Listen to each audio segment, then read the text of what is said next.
Before I take your questions, I'd like to say just a word about the framework with North Korea that Ambassador Gallucci signed this morning. This is a good deal for the United States. North Korea will freeze and then dismantle its nuclear program. South Korea and our other allies will be better protected. The entire world will be safer as we slow the spread of nuclear weapons. The United States and international inspectors will carefully monitor North Korea to make sure it keeps its commitments.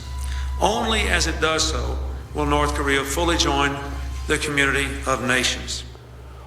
That was former U.S. President Bill Clinton speaking back in 1994 about the historic agreement between the United States and North Korea, talking about how this would bring safety and peace to the world, and how that North Korea would voluntarily dismantle its nuclear weapons program.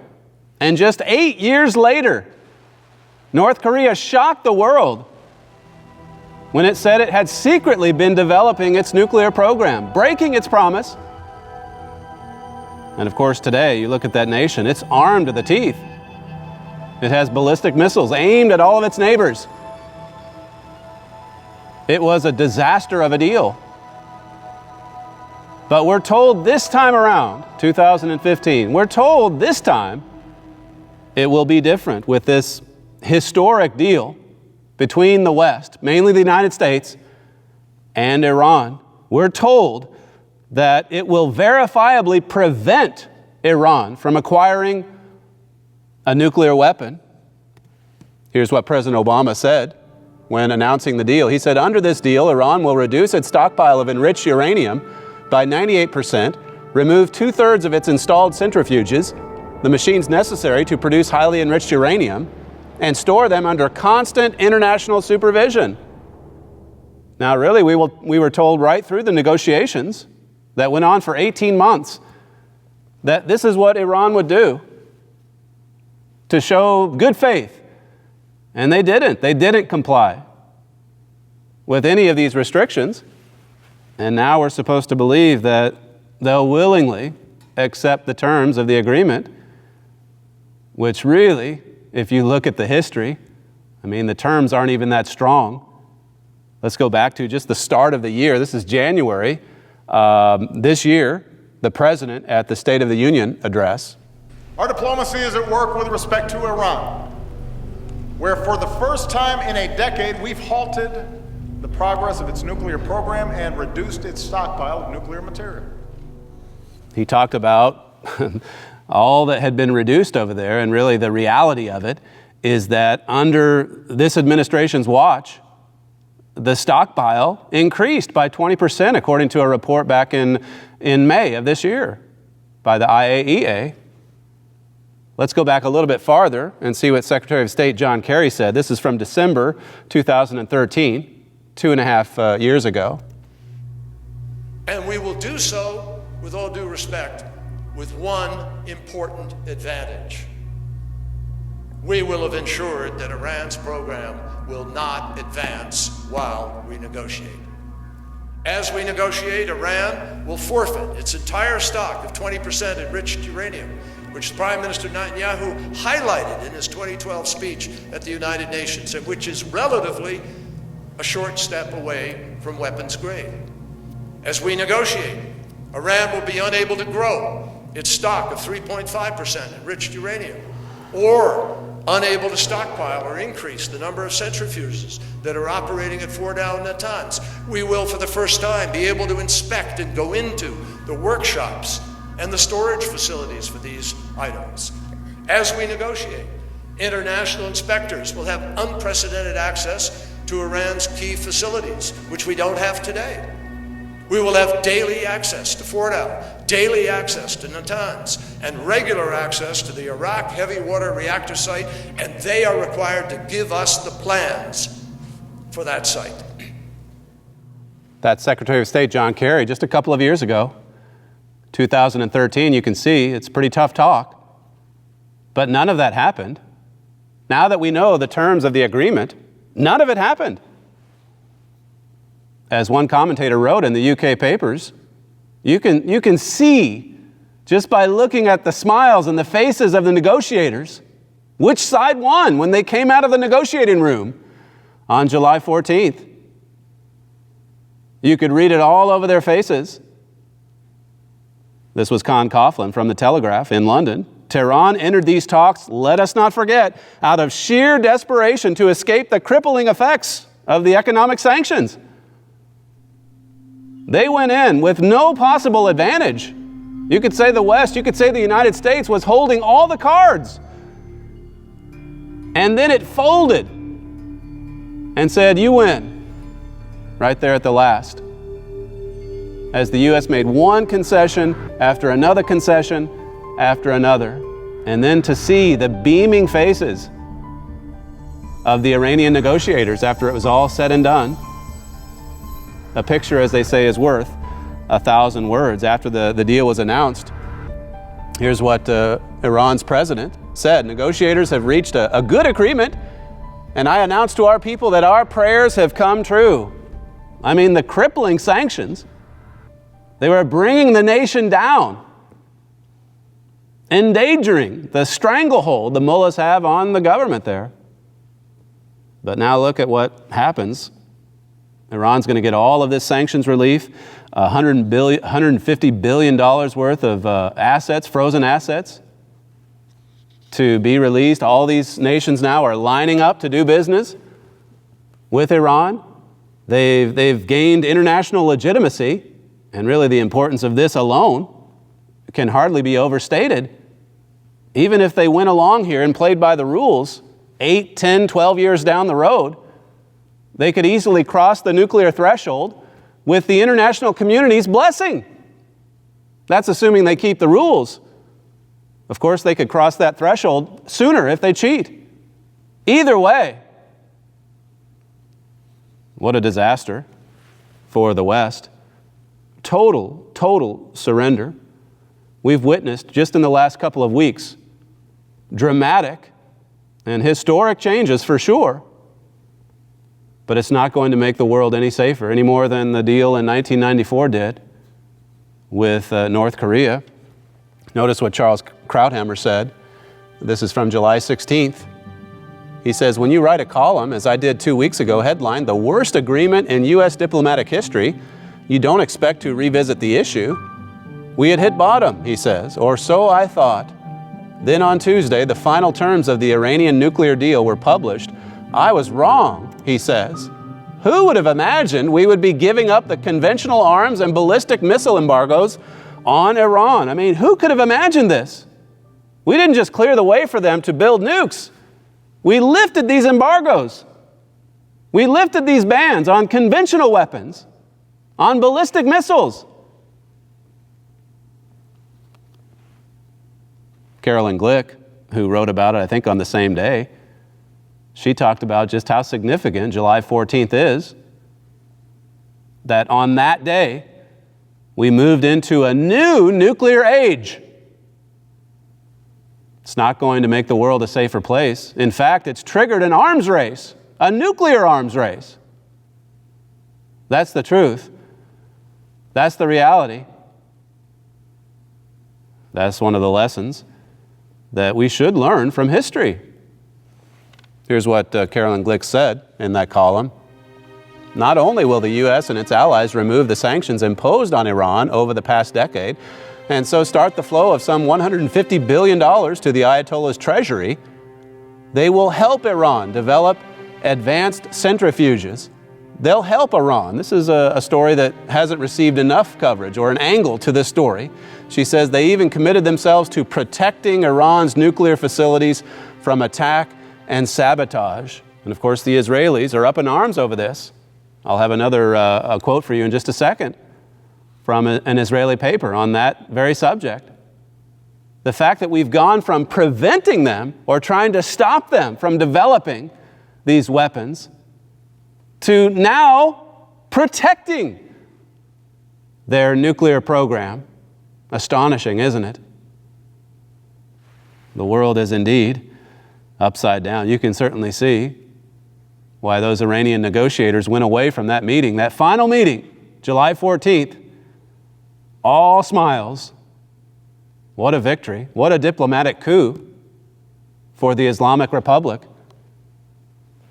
What a defeat for the United States. Carolyn Glick says, just to conclude her piece here, it says, because the deal permits Iran to develop advanced centrifuges, when the agreement ends in 10 years, Iran will be positioned to develop nuclear weapons immediately. In other words, notice this, if Iran abides by the agreement or isn't punished for cheating on it, in 10 years, the greatest state sponsor of terrorism in the world will be rich, in possession of a modernized military, a ballistic missile arsenal capable of carrying nuclear warheads to any spot on Earth, and the nuclear warheads themselves. I mean, total disaster, in other words. A rich country with a modern army, all of these missiles to go with it, and the nuclear warheads to put on them. What a stunning turn in events. This really and truly was a landmark. It was a landmark date, a landmark deal for sure, a historic deal, that's true.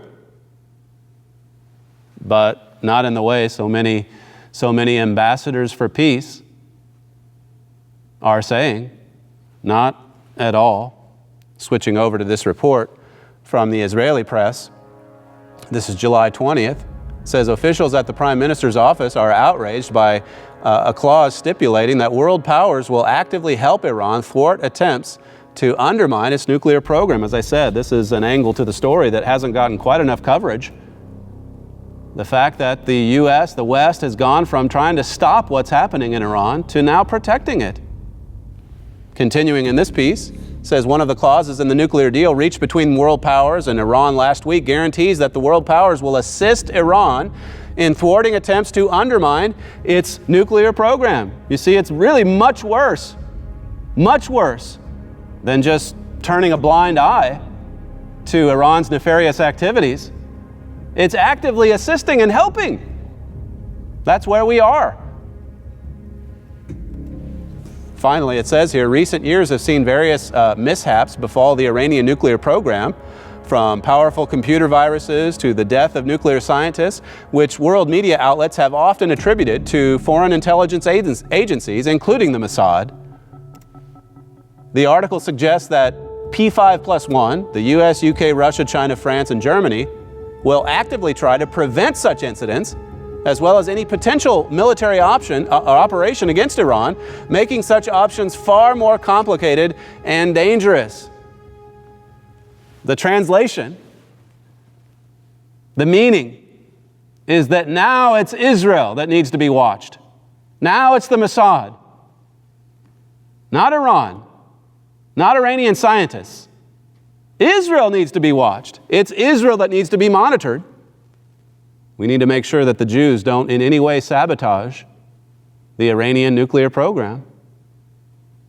That's what that's saying. It says, finally, sources privy to the negotiations said Article 10 did not appear in the interim deal inked between world powers and Iran in April, but was added to the final agreement at the last minute, allegedly over Iran's desire to protect its nuclear program. If you go into some of those final hours before the deal was made final on July 14th, these are the kinds of things that were happening. Oh, well, let's put this in. We want to protect our nuclear program. Oh, and by the way, we're not going to sign the dotted line until you lift the ban on conventional weapons. Oh, okay, we'll do that too. Oh, one more thing. We want the ban lifted on ballistic missiles as well. They got everything they wanted because the U.S. was so desperate to make a deal, any deal, even a deal that endangers Israel and endangers the United States and endangers Europe. Iran doesn't need ballistic missiles to reach little Israel. They're practically in the same neighborhood. Those missiles are intended for Europe and the United States and elsewhere. This puts our nations in grave danger.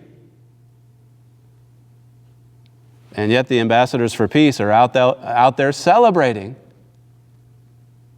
waving this peace agreement in the air, so to speak, declaring peace in our time. Let's look at Daniel chapter 11. I'll just take you through one verse in particular here before we conclude, and just remind you of what we said way back at the beginning of the war against terrorism, there in 2001, when President Bush was identifying Iran as one of the members of the axis of evil, saying that he would not stop this war against terrorism until every terrorist group of global reach has been found, stopped, and defeated.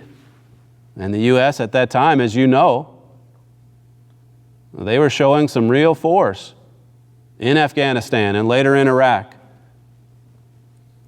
And in those early years, we were there saying that this effort was doomed to fail, that the U.S. didn't have the will to finish the job, that it didn't have the will to go after the head of the snake, which, as we said, in 2001, and even before that, back in the mid-1990s, the head of the snake, the head of the terrorist snake, was in Iran. It's still there. And since that time, look at the power that Iran has gained. We wrote, if you can believe it, and we wrote this within weeks of 9/11, we wrote that Iran would emerge from the war against terrorism stronger than ever. We talked about how that even when the U.S. went into Iraq, that basically we were carrying out Iran's will and that would eventually be handed over to Iran. That has now happened.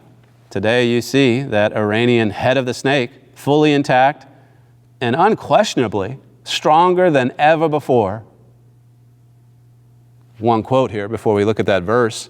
This is from our booklet here. He was right. You want to make sure that you get this from thetrumpet.com. If you don't have a copy already, we'll happily send you a copy, a hard copy if you like.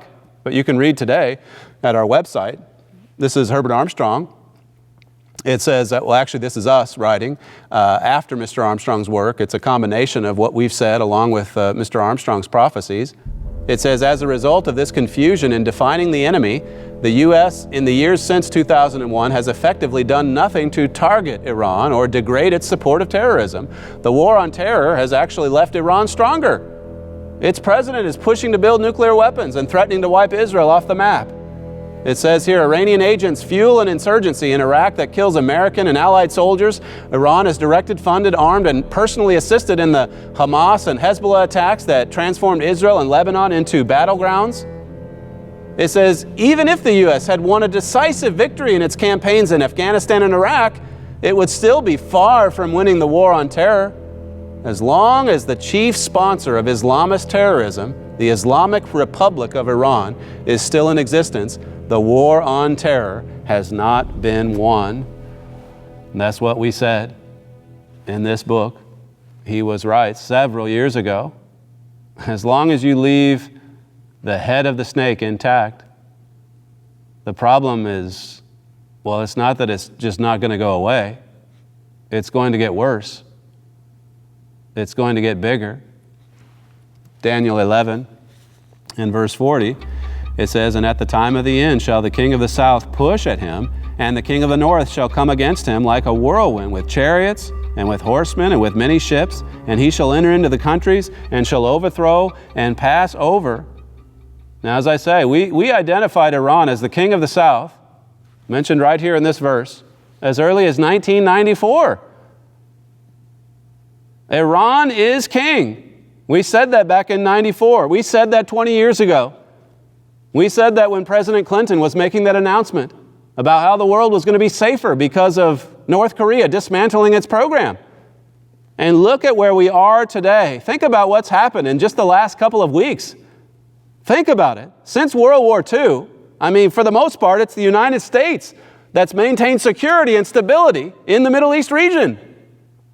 Since World War II, it's the United States that's been the strongest force in the Middle East. And now look, with that deal on July 14th, the United States of America effectively ceded control of the region over to Iran, a nation that is now, without question, the regional hegemon, for sure. Who can deny this? That's why Saudi Arabia now agrees with Israel. We need to do something to stop that regional power. We need to get nukes of our own. On July 14th, the United States effectively coronated Iran as king. That's what it's identified as here in Daniel 11, verse 40. The king of the south. The king of the south. My father, when going through this verse several years ago on the Key of David, he talked about how you have these two massive powers, the king of the north, that European beast power, and then the king of the south, radical Islam, headed up by Iran. And he said, it's amazing, isn't it, that in this spectacular prophesied clash, that you see the nations or the descendants of Israel nowhere mentioned, the people of the United States and Britain. The United States has gone missing from that prophecy, and that's because of what's happening right now in your world. On July 14th, the U.S. effectively handed control over the Middle East to Iran. This has been America's exit strategy now for the last several years. We've turned it over to the new king. You can see why in this prophecy the United States of America is not even mentioned. This is from the Daily Beast. There's never been a better time in history to be an enemy of the United States of America. While America's traditional allies in Europe and in the Middle East express confusion and frustration, Mr. Obama's White House delivers compliments and concessions to some of the most brutal dictatorships in the world. In the span of a single week, this is the Daily Beast just talking about what's happened in the last 7 days, the U.S. has restored diplomatic relations with Cuba, pressured Ukraine to accept Vladimir Putin's butchering of its eastern region, and brokered a deal to liberate Iran from sanctions. These actions would represent a tremendous series of diplomatic triumphs if they improved human rights in these repressed nations, saved lives in conflict regions, or improved global security. That is, in fact, what the White House says these deals will do, despite copious evidence to the contrary. See, it's talking about the lessons that we haven't learned yet from history. Finally, it says here, these negotiations represent willful ignorance of the fundamental nature of the regimes in question, especially those of Iran and Russia. Regardless of the wishes of the Iranian and Russian people, their leaders have no interest in peace, although they are very interested in never-ending peace negotiations that provide them with cover as they continue to spread violence and hatred. See, they're very, very interested in peace negotiations because it makes them appear as if they're just about to dismantle everything. They give hope to Western idealists. In fact, as he brings out there, it gives cover to their evil doings. What a week this has been. What a year this has been thus far. You go back to what President Obama said at the Cairo speech in June of 2009. We have a couple of short statements from that. My father actually writing about it. He said in that historic speech, my father said, "How much did America's president help the terrorist cause?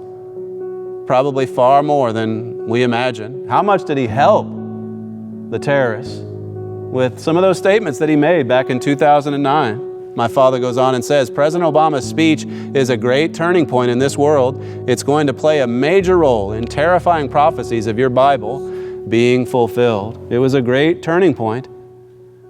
And so was July 14th this year, as the U.S. handed control of the region over to Iran and cleared the way for it to build a nuclear bomb and lifted the ban on conventional weapons, on ballistic missiles, and also provided protection. It's in the agreement.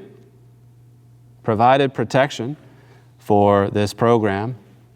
Verse 40 again, it says, "And at the time of the end shall the king of the south push at him, and the king of the north shall come against him like a whirlwind." Eventually, of course, there will be a power in Europe that wakes up and realizes what's happened here. The U.S. has removed itself from the scene.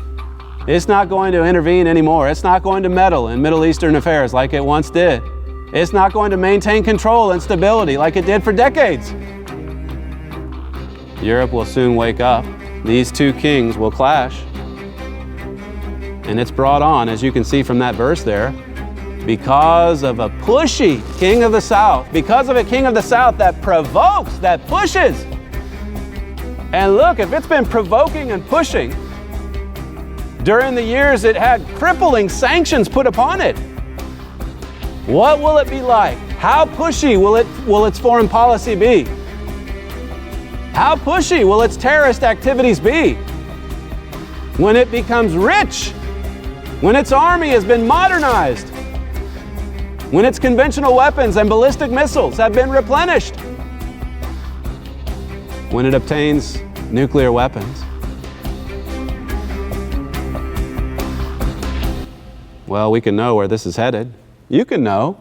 This is an important book to study. He was right, as I mentioned earlier. And then also this one, the King of the South. I talked about how that we identified Iran as the king of the South in 1994. All of that's discussed in this wonderful little booklet. Make sure that you get copies of both of these. Also, I'll just draw your attention to our radio station, KPCG. It's just a low-powered station here in the Edmond area, but it's available online, live stream at kpcg.fm. And we've got a daily radio program, the Trumpet Daily Radio Show, together with the Trumpet Hour, which plays on Wednesdays and Fridays. You can go to kpcg.fm to get the full schedule of programming and tune in with the growing number of listeners that follow our program and that keep right up to date with what's happening in this world and can understand why these events are happening and know, more importantly, know where they're all leading. Thank you for joining us today, and we'll see you next time.